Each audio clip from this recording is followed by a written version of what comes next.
Hello, it's Ruby, and today I'm going to be sharing everything I read this week. I've done reading vlogs before, and honestly they are some of my favourite videos to film. I just really like the combination of vlog and book review.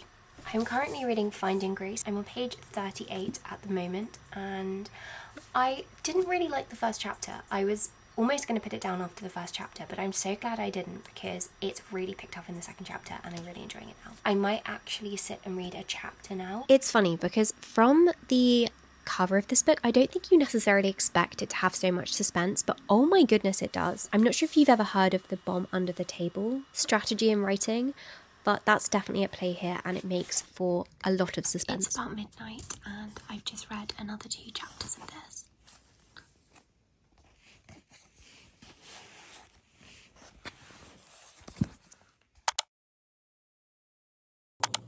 We're now here on Tuesday and I start every morning by reading over breakfast. This is one of my favourite parts of the day. I'm wearing my shoes inside because I just love them so much. Okay, I have just read 50 pages and I'm now actually going to do something else. I'm also enjoying this more than I thought I would. I was really unsure of it at the start, as I say, but I really like the writing style a lot.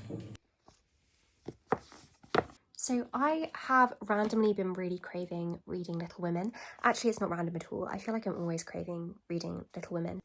This is also such a beautiful edition. It's the one that was printed when the 2019 film came out, and it's got all of these stills from the film. And so this evening, I'm not going to read Finding Grace. I'm just going to dip in and read some of my favourite passages from this.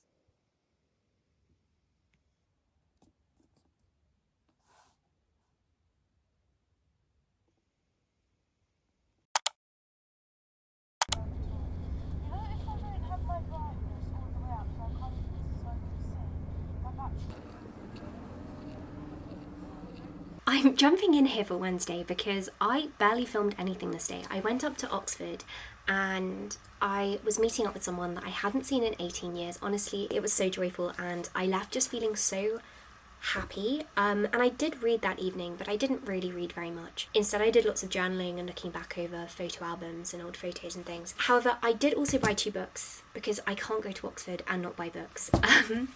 So from Blackwell's, I bought The Wax Child by Olga Ravn.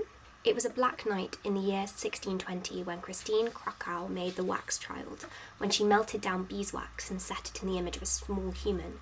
For days she carried it tucked beneath her arm, shaping it with the warmth of her flesh, giving it life. And then the other book is the first volume of the Book of Dust. I haven't read this book series yet. I've been meaning to read it for ages, and when I met up with this person in Oxford, she was telling me about the Book of Dust and why I needed to read it, and so I went to Blackwell's immediately after, but they didn't have the hardback, and I really wanted it in hardback because it's such a beautiful hardback, so I ordered it on World of Books. Anyway, I'm now going to cut to Thursday, where I read a little bit more, but also not very much. Like, the beginning of this week did not involve a lot of reading.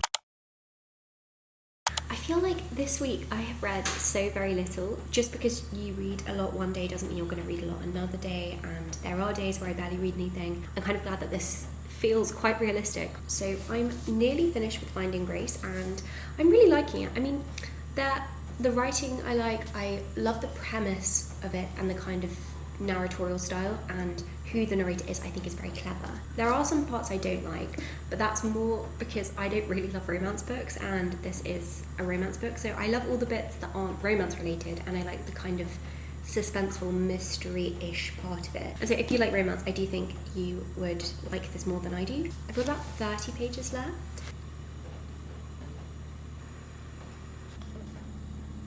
Okay, I've just finished this. As I said this morning, I am not a big fan of the genre of this book because it's romance and I wouldn't usually go for a romance, but I follow Loretta Rothschild on Instagram or TikTok, and I wanted to read it because her writing process is so interesting. She writes everything on legal pads. I can't spoil it because the blurb doesn't give it away, even though the big thing happens in the second chapter, but it says Honor's life is nearly perfect. She adores their bright and beautiful daughter, Chloe, and her charming, handsome husband, Tom, even if he works a 100-hour week. Yet Honor's longing for another baby threatens to eclipse all that is wonderful until a shocking event changes everything. I would not read this book based on that blurb because that's just not the kind of book that I'm interested to read, but it's a lot more dramatic, it's a lot more interesting. There is suspense. I thought the characters were great, not because I particularly loved the characters, but because they are complex and they're flawed, and it's always nice to have flawed characters. Like, all of the characters are flawed in this. So yes, I would recommend, even though I didn't really like the romance of it. I'm not sure what to read next. So I started reading this a while ago. I'm not too far through. I'm like 100 and something pages through. So I might read this, but the other one that I'm really in the mood to reread is Dr. Faustus by Christopher Marlowe. And honestly, now that I'm thinking about it, I'm really craving reading this. This is the 1993 Folio Society edition, and I just adore this book so much. And it's got these gorgeous woodcuts in it too. If you've never read Dr. Faustus, I would highly recommend. It's a play but wasn't written to be performed, and it follows a very ambitious scholar who has achieved the heights of fame, and his ambition gets the better of him and he makes a deal with a demon. Dr. Faustus wishes to transcend the ordinary bounds of knowledge, and so he signs his soul away to the devil, essentially, in exchange for 24 years where he's helped by this demon to advance his knowledge and his reputation. And it's such an excellent story of human greed and ambition, and like, especially in academia, I would highly recommend. So I read just a couple scenes of that, and then I turned to the Terry Pratchett book. Listen to this. Detritus looked down. He could see. He paused. At least 7 legs of various sizes, only 4 of which had feet. He shambled across to the box and banged on the side. Hello, hello, hello. What's all this then? He said, concentrating to get the sentence right. The box stopped. Then it said, we're a piano. Detritus gave this due consideration. He wasn't sure what a piano was. A piano move about, does it? He said. We've got legs, said the piano. Detritus conceded the point. But it are the middle of the night, he said. Even pianos have to have time off, said the piano. Detritus scratched his head. This seemed to cover it. Well, all right, he said. So funny, honestly. Every time you read Terry Pratchett, he's so excellent. On Friday, as usual, I sat and read first thing over my breakfast. I just love reading at breakfast time, and I typically try to read 30 pages every morning, but because the Terry Pratchett book is quite fast-paced, I read 50 pages instead. Then, a little bit later, I walked to a local cafe to read. When I'm out of the house, I do always check that my VPN is running though. I use NordVPN, and it basically encrypts your data when you're on a public Wi-Fi network and helps to keep your data more secure. You have this map, and then you can choose what your VPN is set to. This is the app version, but I also have it on my laptop and my iPad. You can use it over multiple different devices. And if you want to try NordVPN and be like extra safe with your data when you're on public Wi-Fi, then you can use my link nordvpn.com/Ruby to get an extra 4 months free on the 2-year plan, and they also have a 30-day money-back guarantee, so it's completely risk-free. I love NordVPN. I've been using them for years, and so thank you NordVPN for sponsoring this video.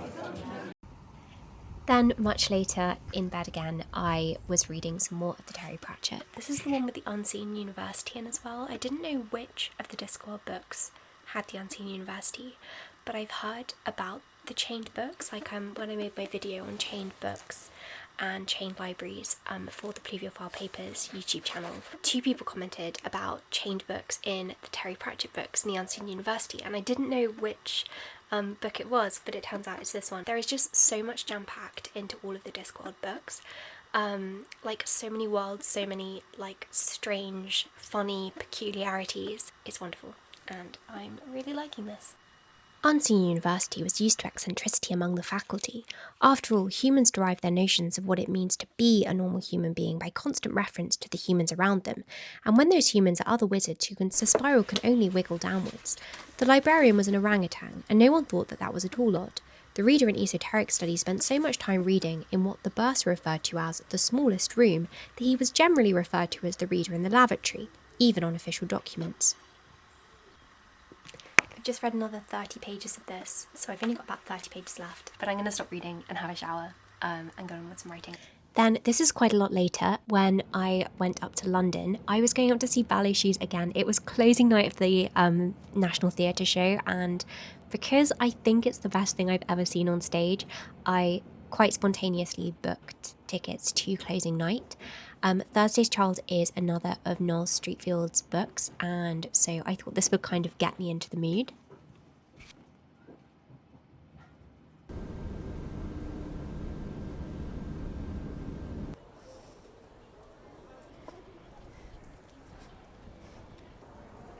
And this is me gushing about how excited I am to be going to see Ballet Shoes, but not realising that my headphones were plugged in, which meant that you cannot hear a single thing that I said.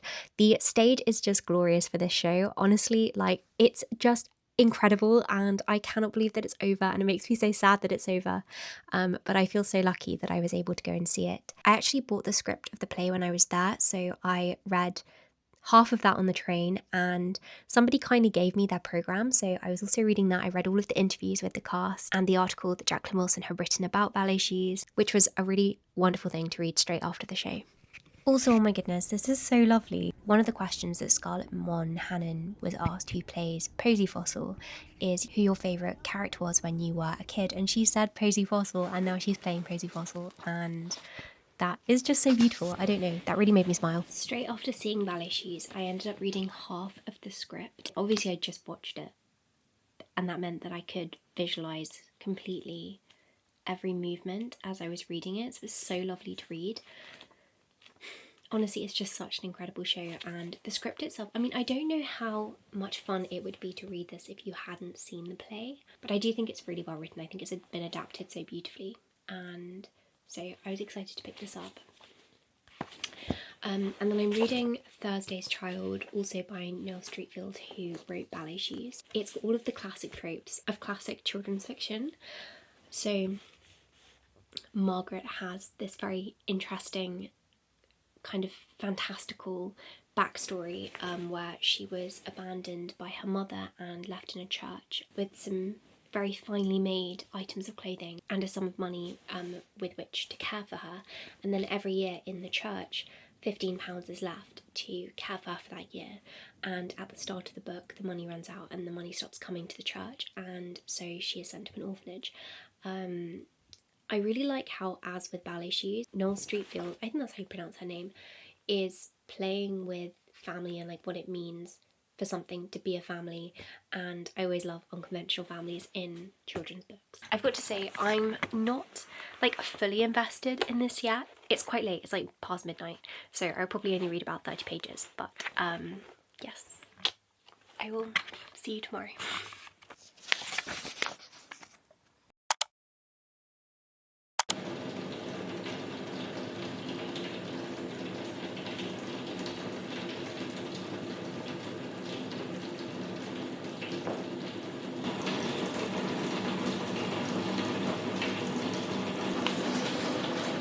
I've just got to chapter 18 of Thursday's Child, and I'm going to have to stop reading because otherwise I will just keep on reading this and finish it in one sitting.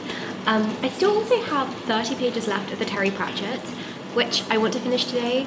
I don't usually, I'm so bad at starting another book before I've finished the first one, so I always have multiple books on the go, but it's because you want different books for different moods, and so it is always nice to have like a non-fiction on the go and a classic on the go and something funny on the go, children's book on the go. I really like the variety of that. Anyway, I will see you next time I'm reading. I don't know when that will be. I'm just going to quickly finish this. This was at lunchtime and I was just about to go on a walk, but I suddenly got a craving to finish the book, so I did.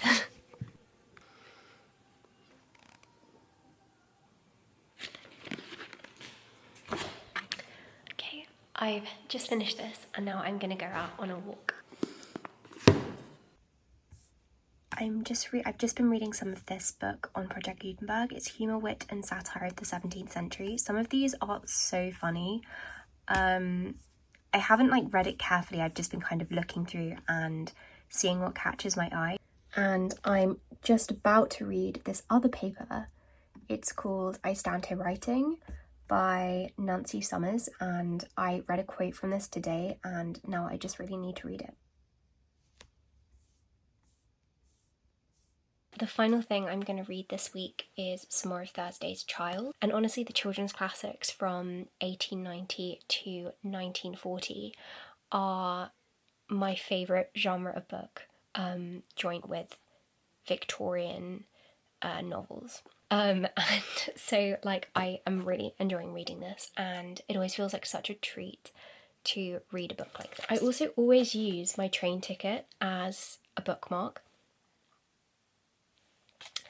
and that's because when I'm on the train I'm always holding my book, and so it means that you never lose your ticket because you can just take it out from your book when you get to the ticket barriers. It honestly is such a great life hack. I haven't actually spoken about the book at all. It's in the same way as Ballet Shoes. Like, Ballet Shoes is a fairy tale, and yet it's also realist. It's like the real world with real hardship for the children in this, but it's also quite fanciful, and things happen that you wouldn't expect would happen in real life and which kind of feel a bit far-fetched, but that's the charm of them, and that's why children's books of this era are so lovely, because they feel like they're realistic, and yet then something happens which is just gloriously unrealistic, we would kind of say as adults, but it's very hopeful, and that's why I love this period of children's writing so much.